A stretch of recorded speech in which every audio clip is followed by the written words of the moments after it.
महाराष्ट्र में मुख्यमंत्री पद को लेकर माथापच्ची शुरू हो गई है। एक तरफ जहां महाविकास आघाड़ी उन नेताओं को साधने में जुटी है जिनकी जीत की प्रबल संभावनाएं हैं, वहीं दूसरी तरफ छोटी पार्टियां भी सरकार गठन को लेकर एक्टिव हो गई हैं। इन सबके बीच एक तस्वीर महाराष्ट्र को लेकर लगभग साफ हो गई है। कहा जा रहा है कि सरकार किसी की भी बने, लेकिन मुख्यमंत्री इन 7 चेहरों में से ही कोई होगा। तो कौन से हैं वो 7 चेहरे और उनकी जीतने की क्या संभावना है, आइए जानते हैं। नमस्कार, सलाम, आप देख रहे हैं इन खबर और मैं हूं आपके साथ सामिया खान। सबसे पहले नाम सामने आता है देवेंद्र फडणवीस का।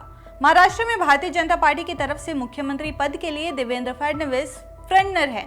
फडणवीस मुख्यमंत्री भी रह चुके हैं। फडणवीस को गठबंधन की सरकार चलाने का भी अनुभव है। तो ऐसे में अगर महायुति की सरकार बनती है और बीजेपी को सीएम बनाने का मौका मिलता है तो फडणवीस का नाम सबसे आगे हो सकता है। हालांकि मुख्यमंत्री बनाने को लेकर जो बीजेपी का सियासी पैटर्न रहा है, उससे कहा जा रहा है कि कोई नया चेहरा भी पार्टी प्रोजेक्ट कर सकती है। एकनाथ शिंदे हमारा दूसरा नाम है। महाराष्ट्र के वर्तमान मुख्यमंत्री एकनाथ शिंदे भी प्रमुख दावेदार हैं। कहा जा रहा है कि अगर उनकी पार्टी किंग मेकर की भूमिका में आती है तो उनके पास मुख्यमंत्री की कुर्सी जा सकती है। शिंदे लड़की बहन योजना की वजह से भी काफी लोकप्रिय हैं। इससे अलग उनके पार्टी के नेता संजय शिरसाट ने भी फिर से शिंदे के मुख्यमंत्री बनने की बात कही है। तीसरा नाम आता है उद्धव ठाकरे। महाविकास आघाड़ी में मुख्यमंत्री पद के सबसे बड़े दावेदार उद्धव ठाकरे ही हैं। ठाकरे महाराष्ट्र में मुख्यमंत्री भी रहे हैं। कहा जा रहा है कि महाविकास आघाड़ी को अगर बहुमत मिलती है तो ठाकरे फिर से मुख्यमंत्री बन सकते हैं। बता दें कि उद्धव ठाकरे अभी विधान परिषद के सदस्य हैं। उनकी पार्टी करीब 95 सीटों पर चुनाव लड़ रही है। चौथा नाम आता है जयंत पाटिल।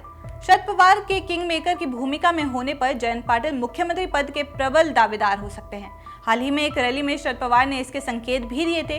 सीनियर पवार ने कहा था कि जयंत को अब पूरे महाराष्ट्र के लिए काम करना है। बता दें कि शरद पवार के करीबी जयंत महाराष्ट्र के सीनियर नेता हैं।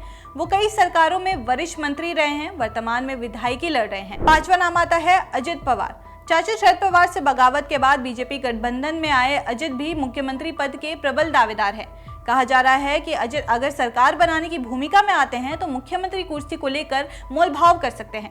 वहीं अजित कई बार मुख्यमंत्री बनने की इच्छा भी प्रकट कर चुके हैं। छठा नाम आता है सुप्रिया सुले। शरद पवार की बेटी सुप्रिया सुले भी मुख्यमंत्री बन सकती हैं। हालांकि पवार अभी इसे सिरे से खारिज कर रहे हैं। एनसीपी से बगावत के वक्त अजीत के निशाने पर सुप्रिया ही थी। अजीत ने कहा था कि मैं किसी का बेटा नहीं था, इसलिए सीएम नहीं बन पाया।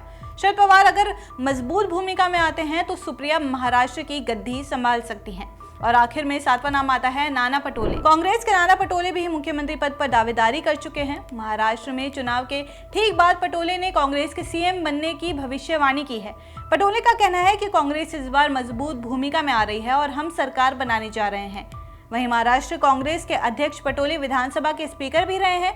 कुंभी समुदाय से आने वाले पटोले को राहुल गांधी का करीबी माना जाता है। आपको बता दें कि महाराष्ट्र में विधानसभा की कुल 288 सीटें हैं, जहां सरकार बनाने के लिए 145 विधायकों की जरूरत होती है। राज्य में इस बार सरकार गठन के लिए पार्टियों के पास सिर्फ 3 दिन तक का वक्त है। पार्टियां अगर सरकार नहीं बना पाती हैं तो राज्य में राष्ट्रपति शासन लागू हो जाएगा। दरअसल विधानसभा का कार्यकाल 26 नवंबर को खत्म हो रहा है। अगर इस दरमियान विधानसभा का गठन नहीं होता है तो राज्य में राज्यपाल राष्ट्रपति शासन लागू करने की सिफारिश कर सकते हैं। वहीं आपकी जानकारी के लिए ये भी बता दें कि महाराष्ट्र में इस बार एनडीए और इंडी गठबंधन के बीच मुकाबला है। चुनाव बाद पोल ऑफ पोल्स में कांटे की टक्कर दिखाई दे रही है।